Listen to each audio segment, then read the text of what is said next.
Hello and welcome to the RWBY Radio Podcast, ladies, gentlemen, and non-binary pals. So, we're going to talk about RWBY D&D. You probably already guessed that by the title. But before we get talking too much about dice rolls and how Pike Wright is an adorable idiot, I should introduce my wonderful guest this week. Because we're going to talk about D&D, I'm going to recruit the two people I constantly talk to about it. The wonderful SparksRise. Hello.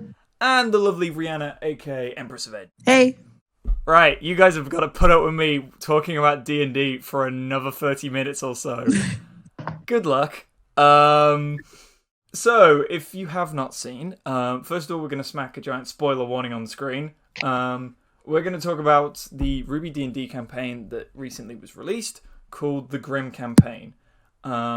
Which essentially, if you haven't worked out, is combining Dungeons and Dragons with the RWBY universe, with Remnant. I'm not going to lie, I did not think it would work as well as it did. Holy moly, I love it. It's so cool. Like, they took two of my favorite things ever and just went, here, have both. And I was like, yes.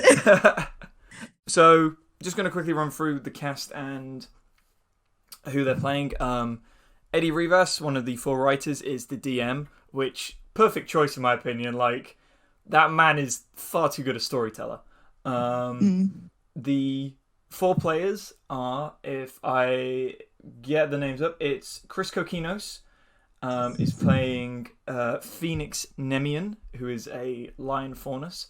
We've got Laura Yates, who's playing Arastra Sky, who is I keep saying it wrong, a servile faunus, which is, it's like a mountain cat, right?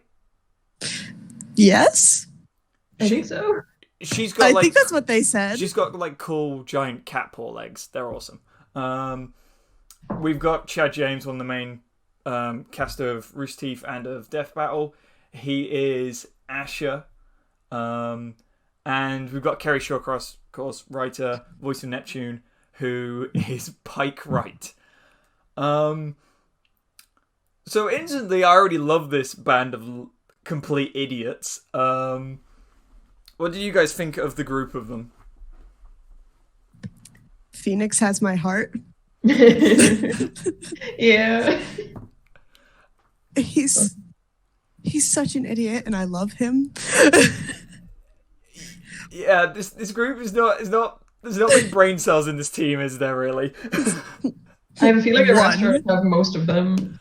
Yeah. I'm gonna quickly just run through what happened. Just generally, I would strongly say go watch it.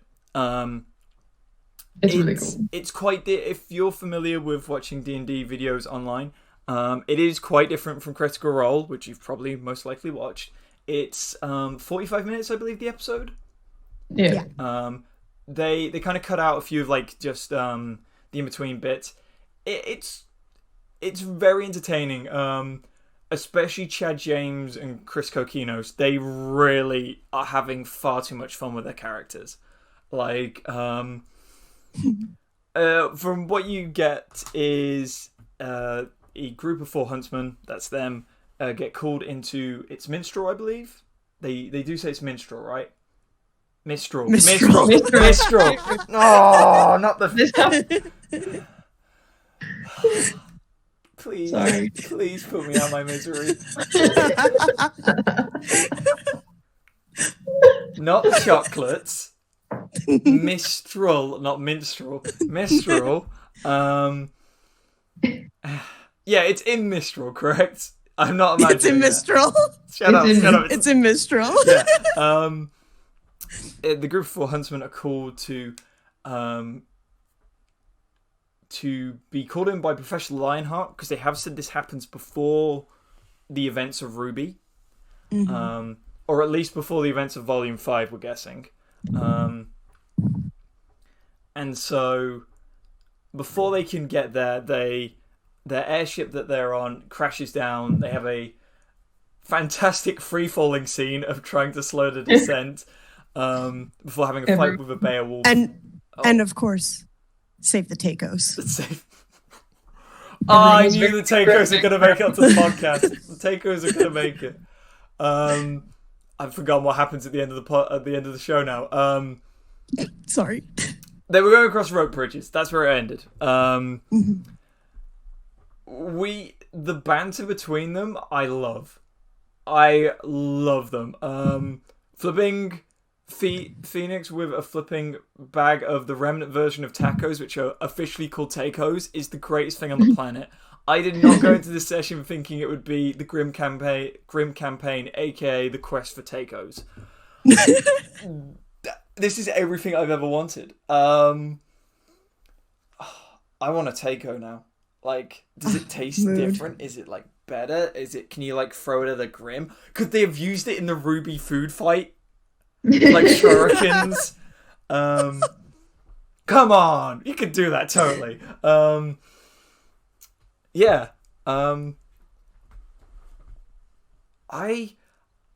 I'm curious to see where they go with it. I want to know how long this like series is gonna be. They did say they're working through it, like that they haven't released the like how they're playing it and the rules that they're using yet, because they're kind of just test running it. So I'd say there's a good chance it'd be pretty short, but it could just keep going and they'll work on it as they go. Yeah. And then it's 2 years later, and isn't that how Critical Role started though? Really, like they were like, yeah, we'll live stream some of our games, and then hey, they've got like 1 million followers on Twitch now. Yeah, they have said the rules are being like kind of worked on as they go along. They have released the character sheets that they are using, which I'm just going to pull up on screen for you now. The biggest like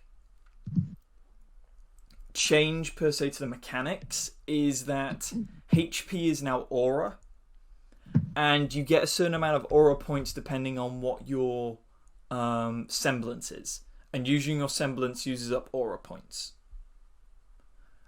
Which for like how the world of Remnant works, I think that makes sense. Like that kind of works with the universe they're in, right? Yeah. Yeah. Did they ever say if, like, when you take a hit, does that deduct from your aura points first then roll over? It's okay. So as you'll see on screen, it says HP brackets aura points, temporary hit points, hit die aura points. The one on the left, which also says HP, is what would be normal health in D&D, from what I can tell. Right. And the one on the right is instead how many points you have for your semblance.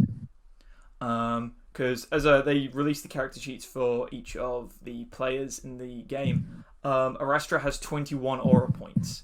Meanwhile, if you go across to Asher, he only has 9. And so I think it was something they kind of talked with Eddie as the DM. I think this is something kind of like a DM decision, how many you get depending on what your semblance is. That's what I'm guessing from them. Yeah. Considering that Asher's semblance, which is called Flash, allows him to use a bright light to blind Grimm and blind and damage Grimm, which sounds really powerful. And then you've got something like Rastra's, which is I'm just loading up right now. Equilibrium, which is that she can use. Hang on, I'm just reading this now. Touching a willing creature, you can restore their aura but suffer one of the consequences below. The target restores 1d6 plus your wisdom modifier. So, like, hers is not as powerful, but she can use it more often. Yeah, I'll just go for the semblances whilst I'm at it. So that's Arastra's and Asher's. Go across. Phoenix's, which you see in the episode, basically he gets to turn into the lion version of the Hulk. I believe it's called Beast Mode. Yeah.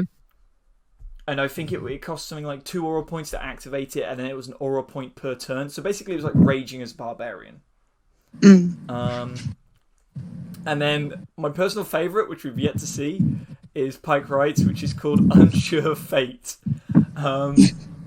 You leave the result to chance. Pike embraces fate and allows whatever is offered. Roll 1d12. The following results happen. 1 to 4 is a crit fail. 5 to 8 is a neutral result. 9 to 12 is a crit success. I love that. That is chaos incarnate. That's amazing. It's really cool. So yeah, from what you get from the characters, from what I've established at least, Pike Wright is a lovable idiot. Like, imagine Volley 1 Jawn, but less of a toxic masculinity idiot and more just this complete doofus who's lovely. Like, he's such a sweetheart. He knows nothing, but he's such a sweetheart. He trips out of an aeroplane. He trips out of the airship. Oh my... At the end of it, he says that he doesn't take money for his for whenever he finishes a mission, so that the other three can split it up between them. I think it's Chad, which is Asher. Yeah, he's like, I'm taking his share. You all heard it.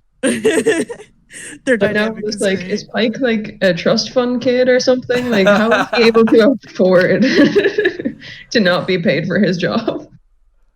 He has something dark in his backstory. Oh yeah, he doesn't want to talk about it. He doesn't want doesn't want to talk about it. Doesn't want to talk about it. Backstory.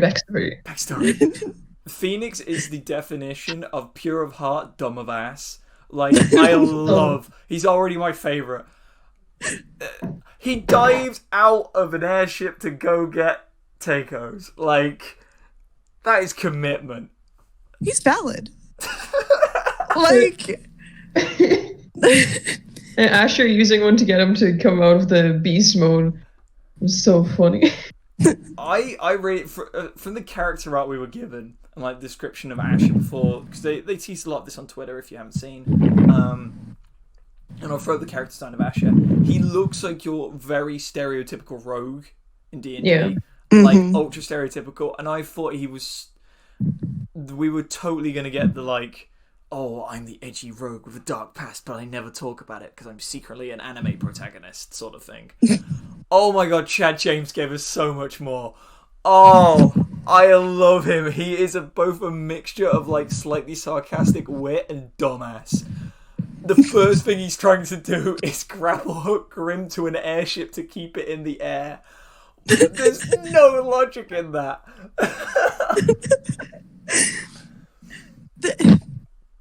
There's no logic in anything that happened in the first, like, 10 minutes. But when they're fighting the Grimm, he does kind of fight like a rogue in the sense that he hid and then said that he was going to, like, run out and jump on its back. And then the DM's just like, you do a crap ton of damage, which is very rogue. Yeah. And then you got Arastra, who's the only one who gets at the airship normally. She's like, I'm just going to grapple down. She is the one brain cell of this party. Like, that's already established, right? Yeah, definitely. 100%. Just go, in case you're wondering and you have not seen the episode, their weapon, or you missed it in the episode, their weapons are Arastra's is Windlass, which is a pickaxe crossbow, which probably out of the four is my personal favorite because that just sounds badass.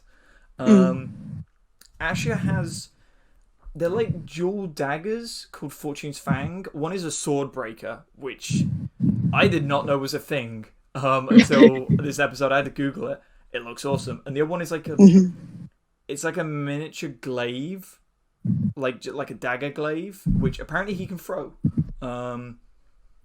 Phoenix has dual, what are they, like iron claws, like brass claws, that you can turn into shields.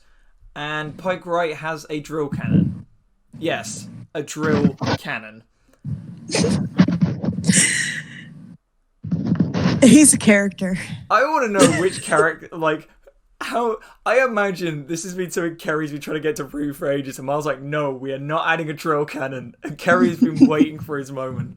My personal favourite, when he's falling out the airship, and he's like, I use it to slow my momentum when I'm going down. Like RWBY, who I don't know.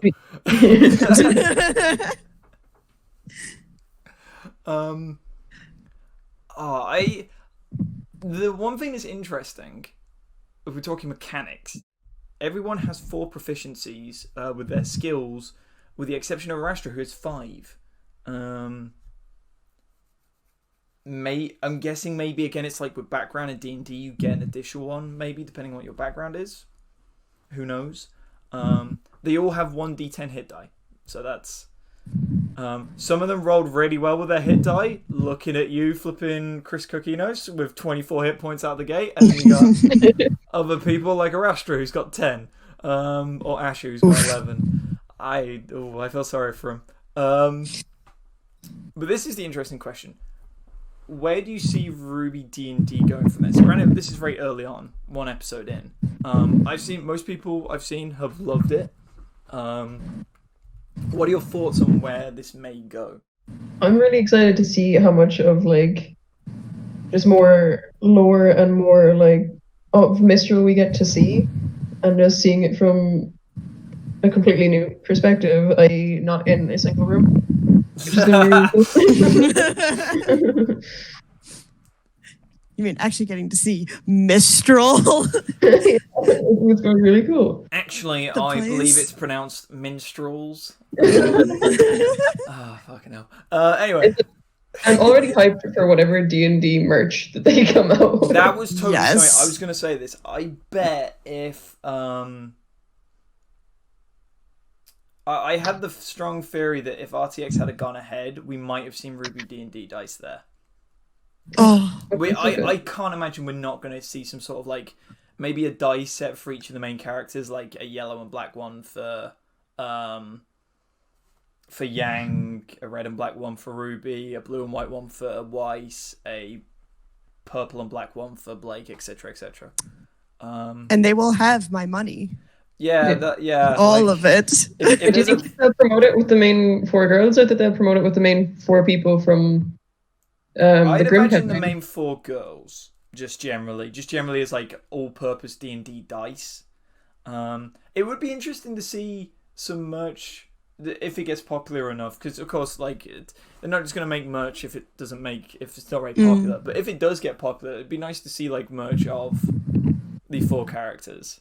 There's gonna be a Taco shirt in there somewhere. There's Taccos. Yes. Oh my god! Can you imagine a D&D animated for Taccos? If you're wondering, by the way, Taccos and RWBY are spelled Taccos. Of course they are.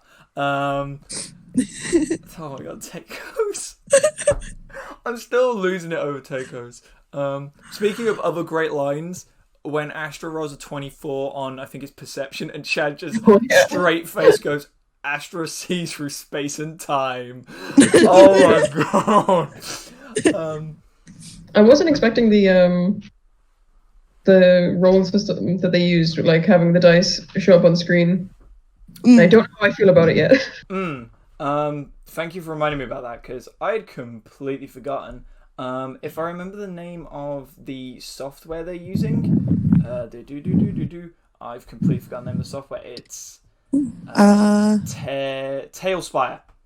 Tailspire is a upcoming, essentially online tabletop simulator for D&D. Allowing you to build encounters for a D&D world on computers. So, if you're playing D&D online, etc. I believe it was in early access that's now closed. And according to their Steam page, which I'll throw up on screen right now, it says they're going to be releasing in late 2020. It looks really good, from personal opinion. They did say in a post that the RWBY models that are being used in this are not going to be included in the game.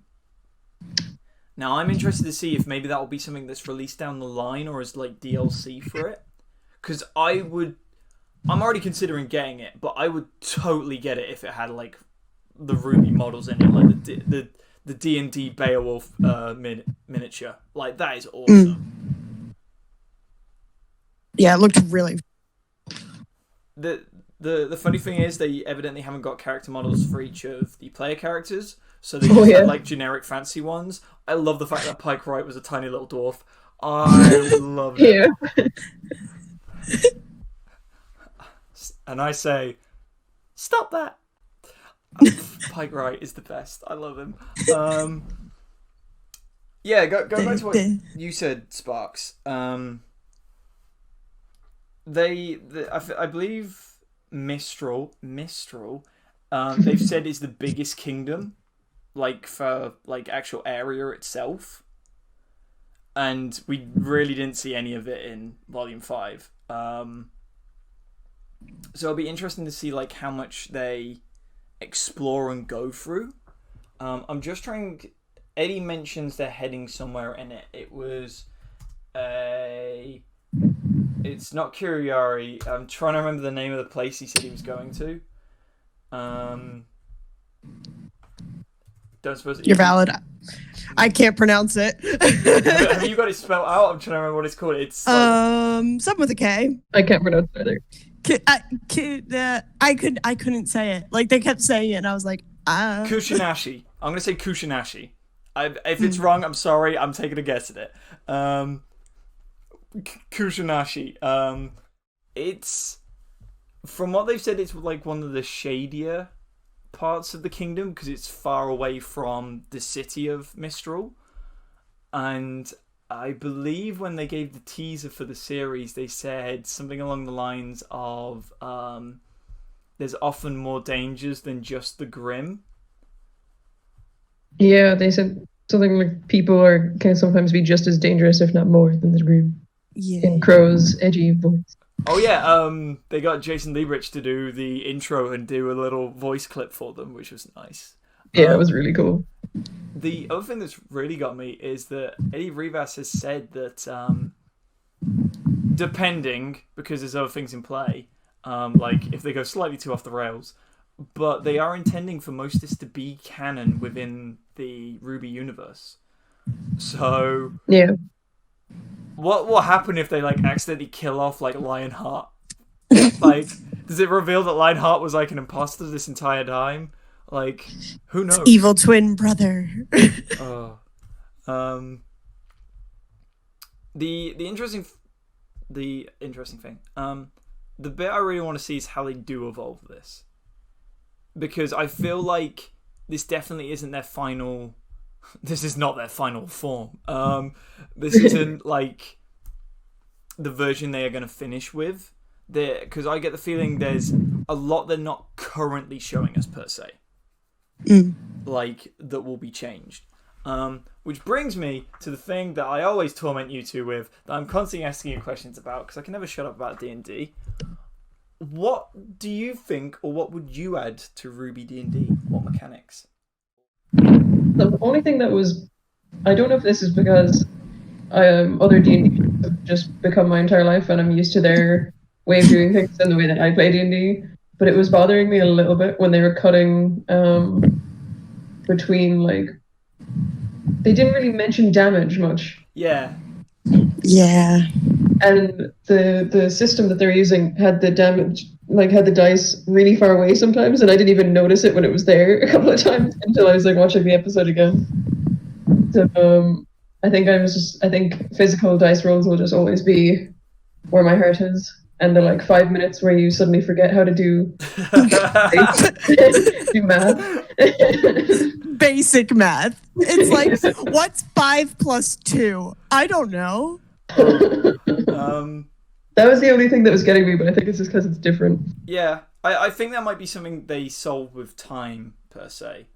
Yeah. And the little, like, does this hit kind of things, it was more of just like, okay, this is hitting you and you've taken damage. And I feel like, I don't know if I was just missing it, but a lot of the times the damage amount wasn't mentioned. Yeah, I feel they cut it out for like expediency's sake to make it the more streamlined 45 minutes than like a Critical Role 5-hour session. And I get that. I just missed it. Yeah, it would be nice if like they kept in a few occasionally, especially like if it's big numbers, like a critical hit, like especially with whatever damage Asher did. That's the main one that caught me. Mm-hmm.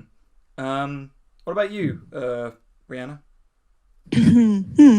I think it's hard a little bit to like say yet, simply because we don't know all of the mechanics, but just at a glance, and I understand that like faunuses do have extra traits to humans, but looking at it, it's like under feats and traits, none of the humans have anything. And I don't know if they got a different kind of bonus or something, but I feel like to just kind of even out what you want to play as, to kind of encourage people to play human characters more, you know? Otherwise, you're just going to have a team of faunuses.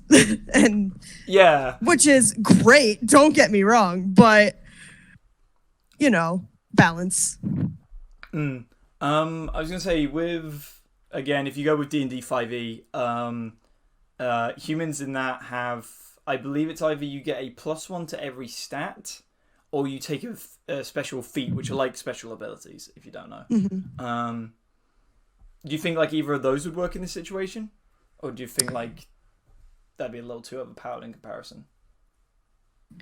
I think probably the bonuses to each of the stats would work better, simply because the faunas already get a trait or a feat.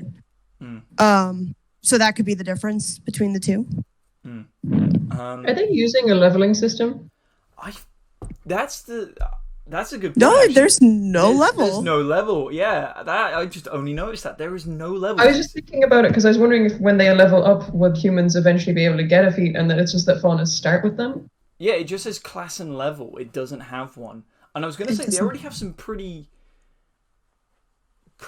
beefy stats. Like, they could have just rolled really well, but they do have some pretty good stats across the board. Hang on.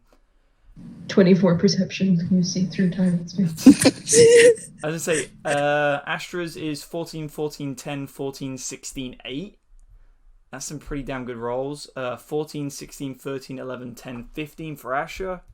14, 17, 13, 8, 9, 14 for Phoenix and Pike. Pike is 13, 14, 16, 15, 11, 9. Damn. Yeah, that's some pretty good rolls across the board. I've also just realized how astronomically bad Kerry must have rolled on his hit points if they're rolling for hit points. Because if he's got a +3 to his constitution each time he's rolled, that means, we're assuming that, I'm going to assume that if they are levels, I would say level 2. Because they haven't got many hit points.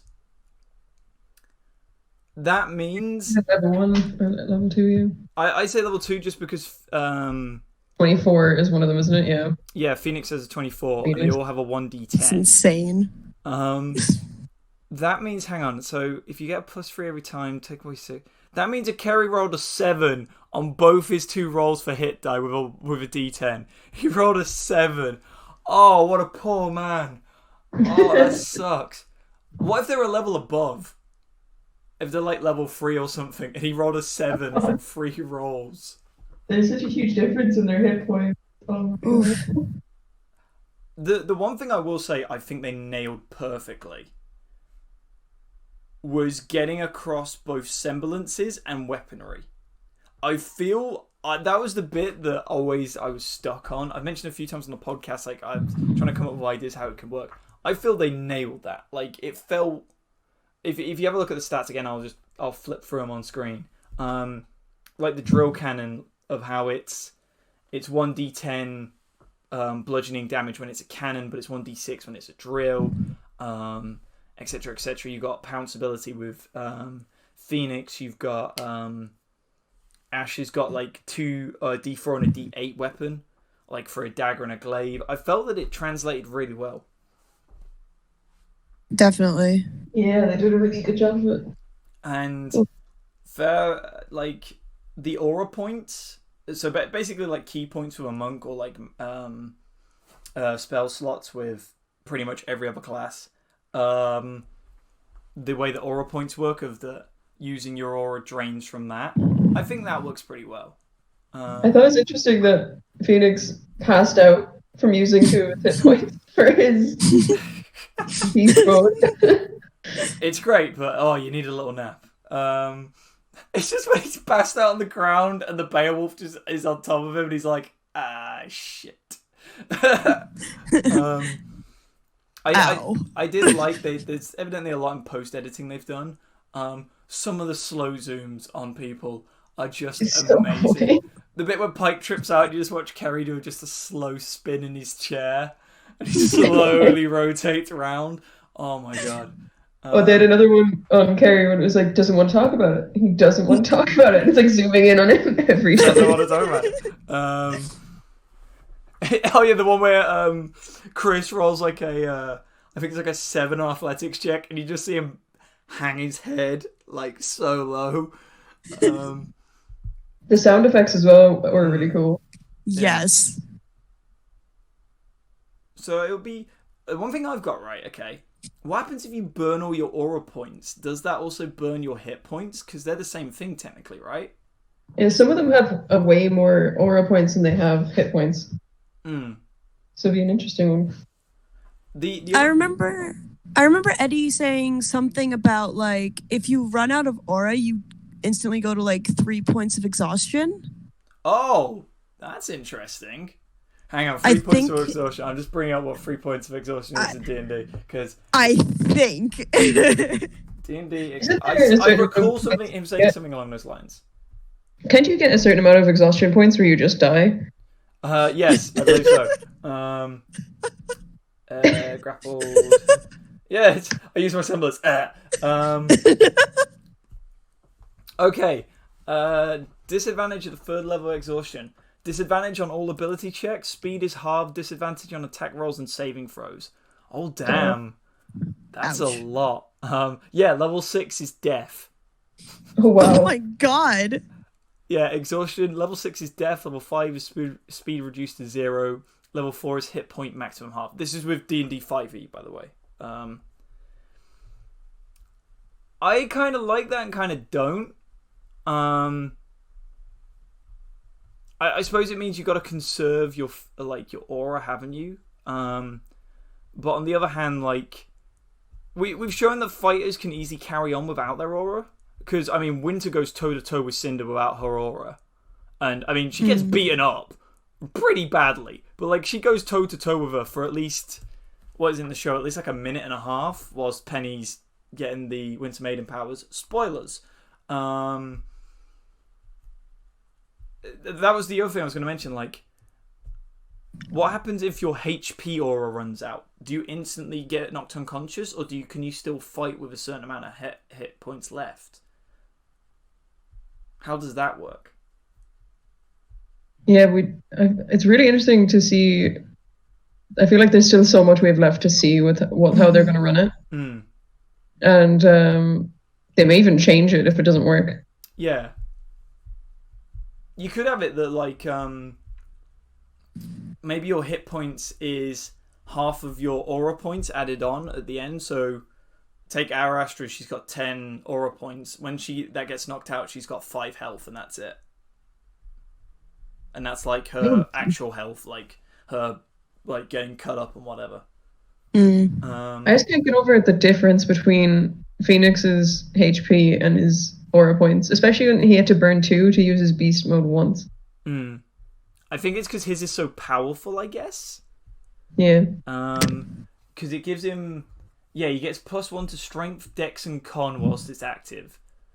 His climbing speed is increased, his base speed is increased, his passive perception is increased, and he gains 5 temporary hit points and +1 to AC. Damn, that is a lot. That makes raging for a barbarian look like nothing. The other interesting... He gets a +1 to Constitution too. So that would bump him up to 14 in Constitution, which would bump his modifier. So his AC right now increases by 2. Oh shit. Okay, so that's quite a bit. Yeah, I can understand why his is quite low then. So what is it? It takes 2 to activate and 1 to use per round, I think. Yeah, he needs to activate it. It costs 2 to activate, and then he burns 1 every time it gets to his turn in combat. So basically, it's like super raging for a barbarian. Super rage. Rajay. Yeah, it'll be interesting to see what they do with that and sort of the mechanics of it, but I really want to see what happens next. I want the next episode. Are they going to be doing it every Saturday? I hope they're going to be doing it every Saturday. Hang on, I'm just going to... so. I'm just going to quickly bring up the Rooster Teeth Is it schedule, I believe? Hang on, I'll have a look. Probably going to cut this bit out of the episode.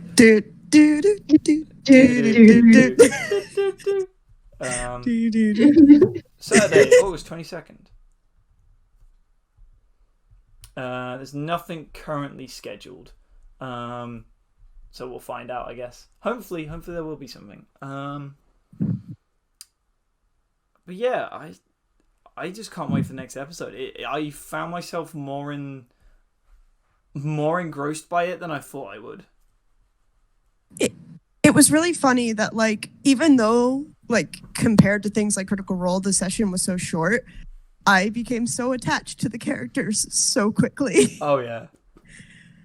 There's definitely like the fact that it's RWBY and we already love the world of RWBY definitely helps it. Yeah. I was gonna say we are very biased in this, of course. I will say what I thought was a really nice touch was the fact they got two of the. Well, technically, everyone involved in this is a member of CRWBY, seeing as Chad was Councilman Slate last volume, or Councilman Chad Slate. But if you take him away and you take away both Kerry and Eddie, because they are like they're seen a lot. They're like kind of the figureheads for RWBY because they're the writers. It's nice they got two of the backroom people, so to speak, of RWBY to be able to be in this, in Chris Kokinos and Laura Yates. Like, it was nice for it feels like a CRWBY thing. It's not a Rooster Teeth thing, it's a CRWBY thing they're doing here. Yeah. Definitely. I was wondering if it was going to be like the main cast or not when they announced it. With the people that they picked are really good choices. Yeah. I'm excited. It'll be interesting if they bring like guest players occasionally, because they've got so many people to pick from in Rooster Teeth. Like, can you imagine? Just a handful. I think it was a good pick of people though, because you've got between Laura, Chris, Chad, and Kerry. There was a nice chemistry between them. Could you imagine if they brought in some of the like RWBY voice actors as their characters? Oh. Please. Who's in Mistral around that time? Well, they've already got Crow in it, so yeah, it'd be really cool. Like if they met him and they brought in the voice actor, that'd be amazing. They could get Lionheart in. Lionheart's been mentioned. They mentioned Glinda. Who else would be in that area at the time? You could have so many people rolling in this. Even later in the campaign, when they come across more people, or if like we meet them first in RWBY they DND, could go up against they're Raven. Mentioned in the main show. Raven's a bandit just outside the kingdom at the time, isn't she? Oh damn! Depending on how long ago this takes place, I'm guessing. Yeah. Could you imagine if they won the fight and they're just like, so we're retconning that?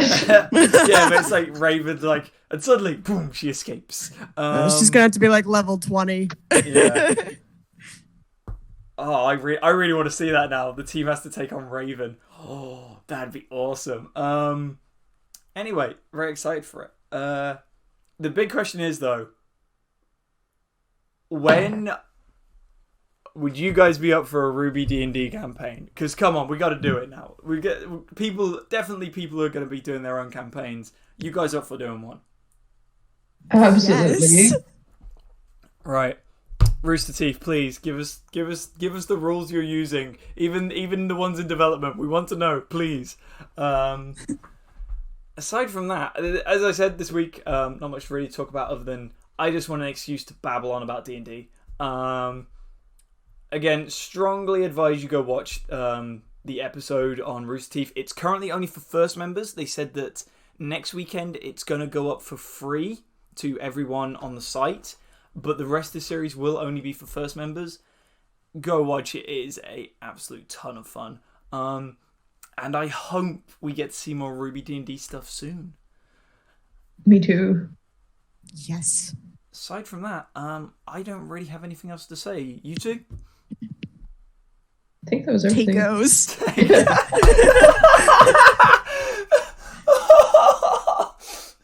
Taccos. I think we found what the title for this episode is going to be called. Anyway, this is what I'm going to be known for on your podcast, just ruining the endings. I want a Remnant cookbook now, and just Taccos is one of the things in it. I want Taccos. Yes. Anyway, thank you, ladies, gentlemen, and non-binary powers for listening to the RWBY Radio Podcast. I hope you all have a wonderful day. Be Ruby, not say them as always. Go get some Taccos. They're really damn good. You'll enjoy them. Thank you to all my wonderful guests, SparksRise and Rihanna. Thank you so much. Thanks. And aside from that, I got nothing else to say. Bye. Bye.